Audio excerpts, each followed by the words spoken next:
पहला अवसर है और मैं आप लोगों के लिए भी और खासकर उन दो कवियों के लिए जो मैं वो कविता सुनाऊंगा जहाँ से मैंने कविता लिखनी शुरू की थी।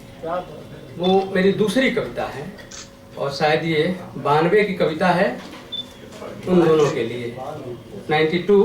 और मैं उसी समय बनारस में आया हुआ था रिसर्च करने के लिए और उस कविता के साक्षी हैं मेरे बड़े भाई प्रकाश पटेल। वो कविता है हराइयाँ। हराइयाँ वो कविता है और वो कविता मैंने उसी समय भेज दी थी चुपके से शलभ श्री राम सिंह को और वो उत्तर संवाद में छप गई। छपी हुई भी वो मेरी पहली कविता है और वैसे मेरी दूसरी कविता है। हराइयाँ।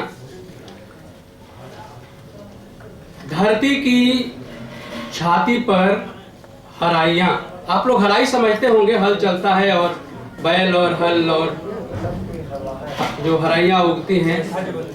हाँ, धरती की छाती पर हराइयाँ सीधी टेढ़ी लकीरों की तरह। धरती की छाती पर हराइयाँ सीधी टेढ़ी लकीरों की तरह और उगते हैं धरती को चापने वाले पांव। और उगते हैं धरती को चापने वाले पांव। कुदकते फुदकते मेढक शिशु। कुदकते फुदकते मेढक शिशु टक लगाए बगुले और गूंजती टिटकारियां आव आंतर जा बाएं। हलवाहा बैलों को हाँकता है, आव आंतर जा बाएं। हराइयों में धंसी आंखें धंसती है अंतस्थल में। फूटते हैं स्रोत रूप रस गंध के कि हराइयों का अर्थ कश्मीर से कन्याकुमारी की पदयात्रा नहीं। हराइयों में धंसी आंखें धंसती हैं अंतस्थल में। फूटते हैं स्रोत रूप रस गंध के कि हराइयों का अर्थ कश्मीर से कन्याकुमारी की पदयात्रा नहीं। अछाह छान छप्पर हैं, ताखे की खुरपी है, गोबर सनी धनिया, भीत की चढ़ती उतरती धूप, जीवन की जैसे की कूप।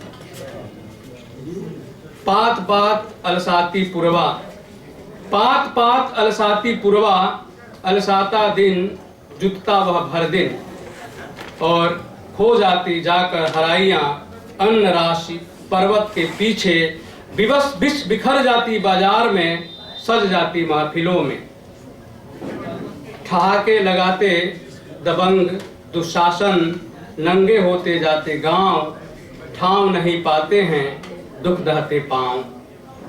धूप में धधकती है देह और हल के हत्थे पर दबती हथेलियां।